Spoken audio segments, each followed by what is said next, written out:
Manchester United have many talented youngsters within the walls at Carrington, and there is hope that new head coach Ruben Amorim can help them develop into world-class stars. It will be a challenge to see who can take the necessary steps towards being a world-class player as United aim to reach the top of the game once again. They will be challenging against some elite talent from within the Premier League, and the latest defeat against Arsenal was a reminder of some of the class opponents possess. While their attacking was not exactly on point, Mikel Arteta's side were excellent defensively, and that was led by William Saliba. The French defender made it look easy when he was dealing with the likes of Rasmus Højlund or Alejandro Garnacho, and Rio Ferdinand believes he will become the best defender in the world. I think he's going to be the best defender in the world. Saliba will be the best defender in the world when Virgil van Dijk gives up that post, the former United centre-back said on his YouTube channel this week. As soon as it happens, it could be a year or it could be 3 years. Whatever it's going to be, I don't see anybody else taking over. Although Ferdinand did go against that point afterwards, as he suggested United defender Leny Yoro could be the only player to take that tag. Instead of Saliba, the only person who I think will rival him, and it's going to be close, is Leny Yoro, he added. Signing Yoro was a significant moment for United in the latest summer transfer window, as he looks certain to be moving to Real Madrid. The teenager is considered one of the best defensive talents in the world and is on United's books after being convinced of the move. Ferdinand was one of many he spoke to before putting pen to paper on a long-term deal. After suffering an injury in pre-season, he has finally returned to the team, coming on as a second-half substitute against Arsenal. He looked impressive despite the result. To be injured and come in, and it wasn't just coming in and doing quite well, continued Ferdinand as he touched on Yoro's performance. He got in 2 situations, 1 versus 1 on his own, edge of the box and on his own. Dealt with them both really well. It is a huge claim for the United legend to make, but there was a reason this transfer was celebrated and why the likes of Madrid wanted him in the first place. With his injury troubles now behind him, Yoro himself will want to start proving himself in the Premier League, like Saliba did several years ago. Hopefully he'll be in those same conversations as his fellow countrymen in due course. Manchester United's hopes of luring Alphonso Davies away from Bayern Munich appear to have hit a significant roadblock. Reports suggest the Canadian international, long admired for his blistering pace and versatility, is now expected to extend his stay with the German giants by signing a new contract. After months of speculation linking Davies with a potential move to the Premier League, insiders close to the situation reveal that Bayern Munich has made decisive progress in convincing the 23-year-old to commit his future to the club.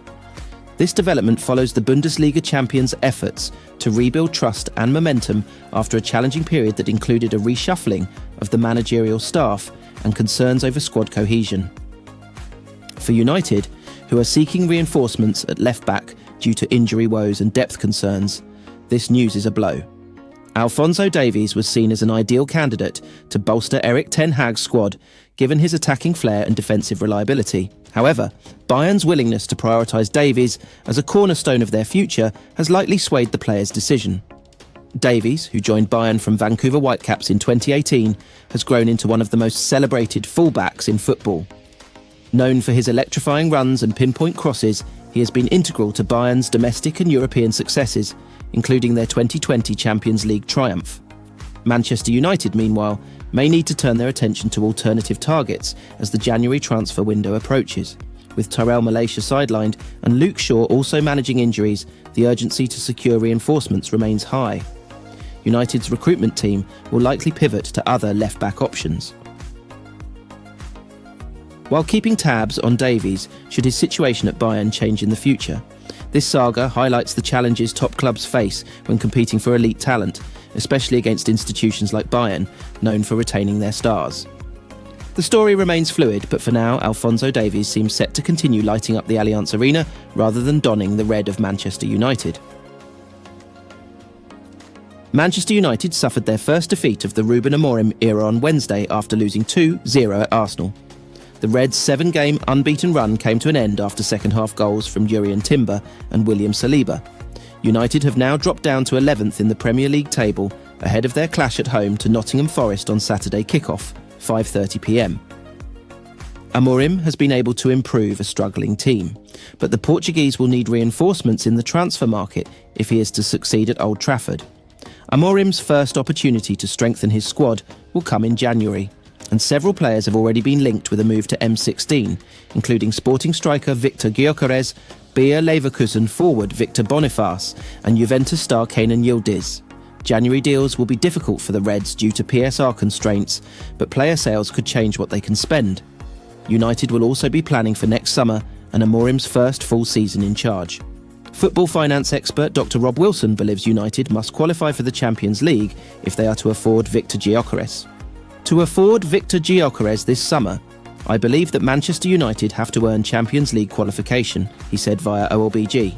The Champions League would give them some flexibility in the transfer market because the PSR headroom is almost non-existent now at Manchester United, and what you need to remember is club like that. If they're not playing in Champions League, they have to pay a bit more to get players in and pay them more in wages. It's kind of gone under the radar how well they executed a transfer strategy last summer because there were fees that were generated from sales, but the wage reductions were significant, and that therefore helps them with the PSR calculation on an ongoing basis. But I think they'd need to get into the top 4 to get Gyökeres. Ruben Amorim's history also shows that he likes to coach and develop players, so it might be a case of him striking with Rasmus Højlund and Joshua Zirkzee and developing them rather than buying talent. That would be the most efficient way for the club to find success. Ruben Amorim will give Luke Shaw as long as he needs to return to fitness for Manchester United and England after praising the work he had put in to get himself fit before his latest setback. Shaw had come off the bench for 3 successive games as he worked his way back from injuries, had kept him out for his club side since February. But he sustained a hamstring injury on the eve of United's trip to Arsenal and is now set for another period out. The 29-year-old has started only 1 game in 9 months, the Euro 2024 final, and has now sustained 3 different muscle injuries that have ruled him out of action in that period. Manchester United head coach Ruben Amorim suggested Arsenal's wingers are more than happy going down the outside due to the Gunners' strength from corners. Both of Arsenal's goals against United on Wednesday came from corner kicks. Jurrien Timber scored the first to open his Premier League account, and William Saliba clinched victory for Mikel Arteta's side.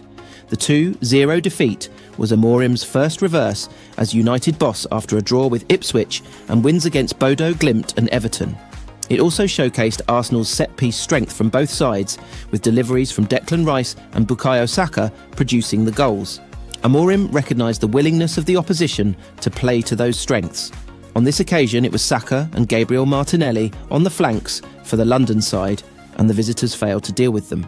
You can see it in every occasion that Saka and Martinelli has 1 against 1. A lot of times they go outside, they cross, they know that if the cross is going well they can score, if it's the corner they can score. We have to be better on that situation, Amorim said after the defeat. Reflecting on the reverse in a Match of the Day interview, he recognised set pieces at both ends were key, with Matthijs de Ligt denied an equaliser by a big David Raya save. We were committed and we lost to the set pieces.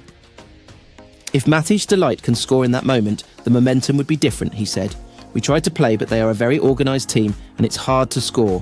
I felt the players were in control of the game. The set pieces changed the game. In the second half, Arsenal cut the gap to leaders Liverpool to just 7 points after the Reds drew at Newcastle. Chelsea climbed above the Gunners on goal difference with their 5. 1 win at Southampton, but Arteta was positive after his own team's victory.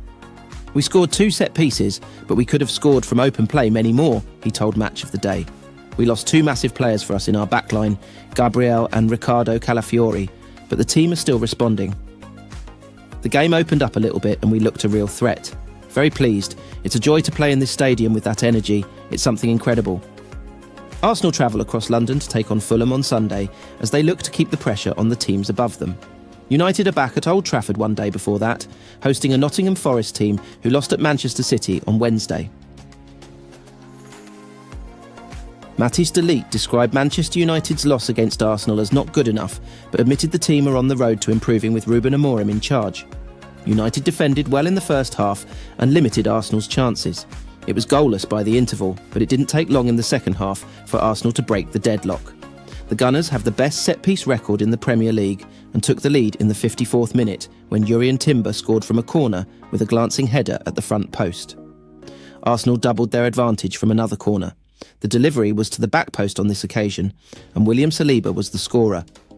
Ruben Amorim made 4 changes in an attempt to get United back into the game, but the damage was done and the hosts claimed the victory.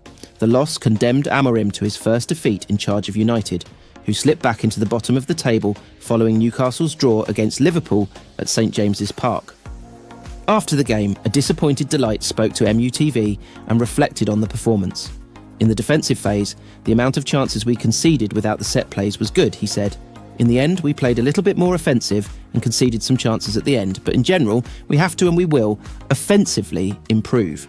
We need to know what everyone is doing, and we could have hurt them much more. We're still quite early with the new coach, but there are still positives. But overall, I'm really disappointed with the lack of points. As you mentioned, we're on the road to improve as a team, and I think the manager said it also. Maybe if we do it a certain way, we have a bigger chance of getting results right now. But in the future, we will stay the same and won't improve. I think the way we are going now is obviously not perfect yet, and everybody has to improve a lot and get used to the new system, but you can see certain things that are improving. But in the end, we are Manchester United, and it's easy. It's not good enough. We know that, we will work hard, we have time to improve, and we have an important game in a few days. United will play Nottingham Forest next, and the sides will meet at Old Trafford on Saturday.